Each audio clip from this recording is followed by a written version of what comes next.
Welcome in, everyone. I hope you are doing well wherever you are watching from. I'm filming this on Saturday, April 5th. It is a gloomy morning, but we have some very exciting news, and that is incredible strike footage of a massive strike against the Houthis in Yemen, ordered by President Donald Trump, carried out by the United States military. Before we get into all of that and much more, please make sure to like and subscribe. Comment with your thoughts below on how you want to see President Trump handle the Houthis in Yemen, the terrorists who have been terrorizing the Red Sea and commercial shipping now going back to 2023. Now, let's get into it. In March, President Donald Trump ordered a large-scale military operation against the Houthi terrorists, Houthi rebels, whatever you want to call them, in order to open up navigation on the sea. That was the argument he made, because the post-October 7th attack in Israel, the Houthis have been bombing ships, making it very difficult to go through that passage. And at some point, the United States military made the determination that they weren't going to tolerate that anymore. Something had to be done. And the only country in the world with the power to do it was the United States of America. So they launched cruise missile attacks, fighter jets. I mean, they brought the full force of the United States military down on the Houthi rebels. And we've seen some incredible combat footage from that already. We've seen plenty of footage of missiles being launched, bombs being dropped, all that good stuff. And now we have another one that is, quite frankly, one of the best we have ever seen. President Trump hopped on the internet. He hopped on Twitter, X, late Friday with kind of a funny tweet. I'll throw it up on the screen for you right now. It says, "These Houthis gathered for instructions on an attack. Oops, there will be no attack by these Houthis. They will never sink our ships again." And then he included a video with that shows a significant strike on those Houthis. Let's go ahead and roll that footage right now.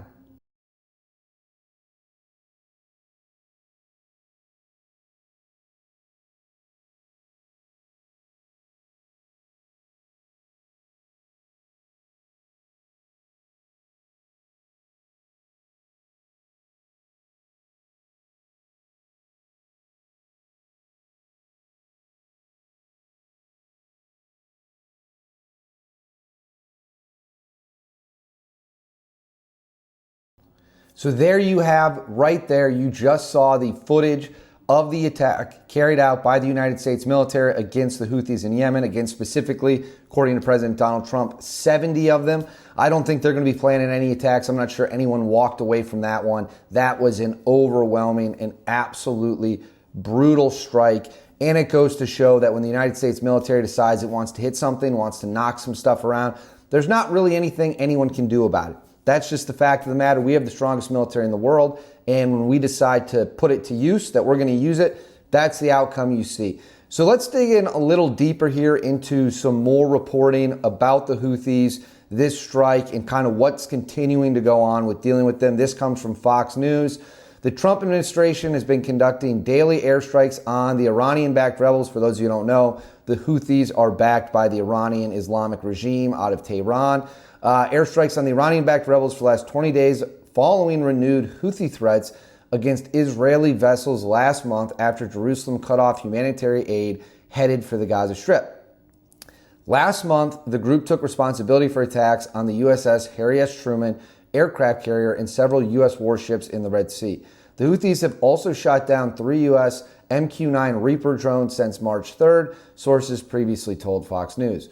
The State Department put forward sanctions after the Houthis shot down the first Reaper in early March, and on Tuesday, the State Department announced sanctions on financial facilitators, procurement operatives, and companies operating as part of a global illicit finance network supporting the Houthis. National Security Advisor Mike Waltz, obviously the guy from Signalgate, which we've all heard about, told CBS Face the Nation last month, "These guys are like Al-Qaeda or ISIS with advanced cruise missiles, ballistic missiles, and some of the most sophisticated air defenses, all provided by Iran. Keeping the sea lanes open, keeping trade and commerce open is a fundamental aspect of our national security." Furthermore, President Trump wrote on Truth Social that the Houthis have been decimated by the relentless strikes the past 2 weeks. This is his statement.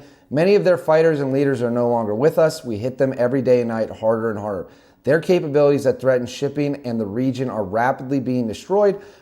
Our attacks will continue until they are no longer a threat to freedom of navigation. The choice for the Houthis is clear. Stop shooting at U.S. ships. We will stop shooting at you. Otherwise, we've only just begun, and the real pain is yet to come for both the Houthis and their sponsors in Iran. So now the question is, where does this go from here? What can we expect to see next? How might all this unfold? Let's go ahead and unpack that right now.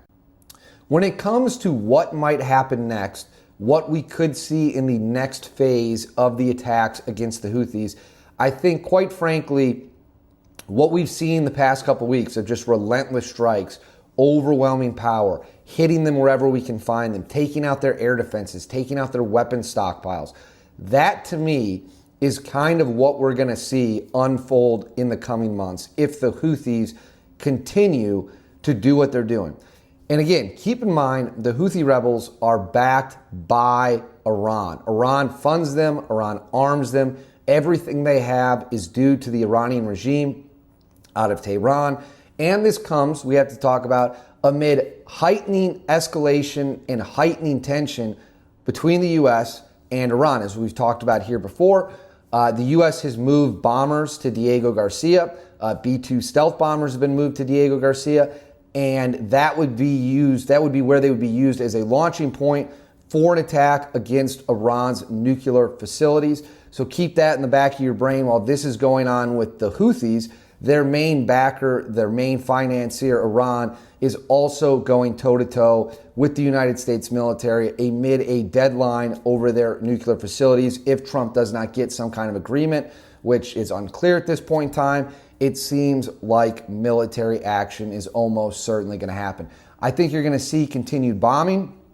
You're going to see continued strikes. You're going to see wherever a large group of Houthis get together. I would not recommend doing that. As you could see in the video shared by President Donald Trump, did not go well for those involved in this little group event together. It turns out 70 people together is pretty easy to find. And when you do find them, they're just going to drop a bomb on your head. So it's pretty simple. It's pretty straightforward. This is the new reality for the Houthis. This is their world for the foreseeable future. Don't play stupid games. You won't win stupid prizes. Trying to fire missiles and damage ships in the Red Sea, shut down international shipping, shutting down freedom of navigation. The Houthis brought this on themselves. President Trump, unlike the person in office before him who just essentially kicked around some dirt, President Trump is making it clear this will not be tolerated. He is going to make sure the Houthis and their reign of terror in the region comes to an end. That's exactly what he's doing. But I want to hear what you guys think about the bombing of the Houthis, the latest footage that came out. Let me know in the comments below what you think, your thoughts on the whole thing. Make sure to like and subscribe. I'll see you all next time.